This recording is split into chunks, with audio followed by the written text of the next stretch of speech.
ಹಣ ಏನು ಹೇಳಿದ ರಾತ್ರಿನೇ ಬಂದುಬಿಡ್ತದ?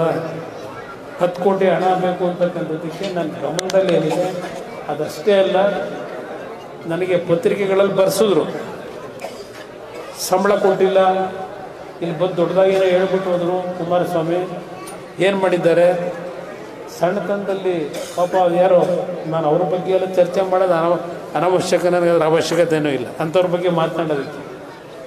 ಇಲ್ಲಿ ಪ್ರಶ್ನೆ, ನಾನು ಕಳೆದ 15 ದಿವಸಗಳಿಂದ ಸಂಬಳವನ್ನೇ ಕೊಟ್ಟಿಲ್ಲ ಅಂತಕ್ಕಂಥ ವಿಷಯದ ಪತ್ರಿಕೆಯಲ್ಲಿ ಗಮನಿಸಿದಂಥ ಹಿನ್ನೆಲೆ ಒಳಗೆ ನಾನು ಜಿಲ್ಲಾಧಿಕಾರಿಗೂ ಬಹುಶಃ ಮಾತನಾಡಿದೆ, ಅವ್ರಿಗೂ ಏನಿದೆ ಸ್ವಲ್ಪ ನನ್ನ ಗಮನಕ್ಕೆ ತನ್ನಿ ಅಂತ ಹೇಳಿ ನಮ್ಮ ಕಚೇರಿಯಿಂದ ನಾನು ಬಹುಶಃ ಮುಖ್ಯೋಪಾಧ್ಯಾಯರಿಗೆ ಕಳಿಸ್ಕೊಟ್ಟು ಎಷ್ಟು ತಿಂಗಳು ಸಂಬಳ ಆಗಿಲ್ಲ, ಎಷ್ಟು ಸಂಬಳದ ಹಣದ ಅವಶ್ಯಕತೆ ಇದೆ ಅದೆಲ್ಲವನ್ನು ತರಬೇಕು ಅಂತೇಳಿ ನಮ್ಮ ಕಚೇರಿಯಿಂದಲೇ ಕಳಿಸ್ಕೊಟ್ಟೆ. ಸುಮಾರು 26 ಲಕ್ಷ ರೂಪಾಯಿಗಳ ಸಂಬಳ ಇನ್ನೂ ಬಾಕಿ ಇಟ್ಕೊಂಡಿದ್ದಾರೆ. ನನ್ನ ಬಗ್ಗೆ ಟೀಕೆ ಮಾಡ್ತಕ್ಕಂಥ ಆ ಜನಕ್ಕೆ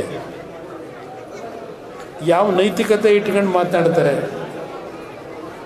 ಇವತ್ತು ಶಿಕ್ಷಕರು ಸಂಬಳನೇ ಕೊಡದೆ 13 ತಿಂಗಳಿಂದ ಕೆಲಸ ಮಾಡಿ ಅಂದರೆ ಅವರು ಜೀವನ ಹೆಂಗೆ ಮಾಡಬೇಕು ಶಿಕ್ಷಕರುಗಳು?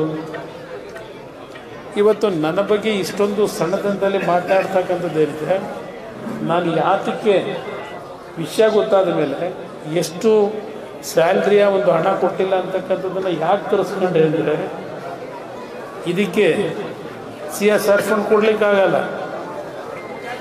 ಕೊನೆಗೆ ನಾನು ತೀರ್ಮಾನಕ್ಕೆ ಬಂದೆ, ಪಾಪ ಅವ್ರು ಜೀವನ ಹೇಗೆ ಮಾಡ್ತಾರೆ ಟೀಚರ್ಗಳು ಅಂತ ಹೇಳಿ ಇಲ್ಲಿ ಕೆಲಸ ಮಾಡೋರು.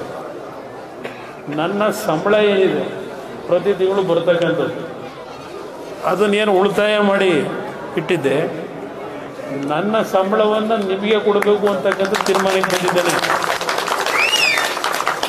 ಅದು ಪಾಪದ ಹಣ ಅಲ್ಲ.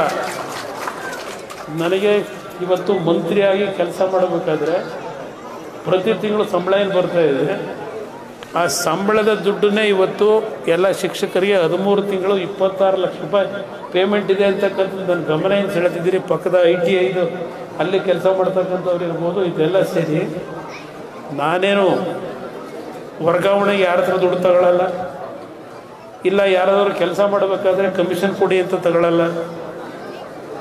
ಅತ್ಯಂತ ನನ್ನ ದುಡಿಮೆಯ ಹಣ ಕೊಡ್ತಾ ಇದ್ದೀನಿ, ಪಾಪದ ಹಣ ಎಲ್ಲೂ ನಾನು ಇದಕ್ಕೆ ಕೊಡ್ತಾ ಇಲ್ಲ. ಆ ಮಾತನಾಡ್ತಕ್ಕಂಥವ್ರು ಅರ್ಥ ಮಾಡ್ಕೋಬೇಕು, ನಾಲಿಗೆ ಬಿಗಿ ಹಿಡಿದು ಮಾತನಾಡಬೇಕು ಅನ್ನೋದು ಹೇಳಲಿಕ್ಕೆ ಬಯಸ್ತೀನಿ.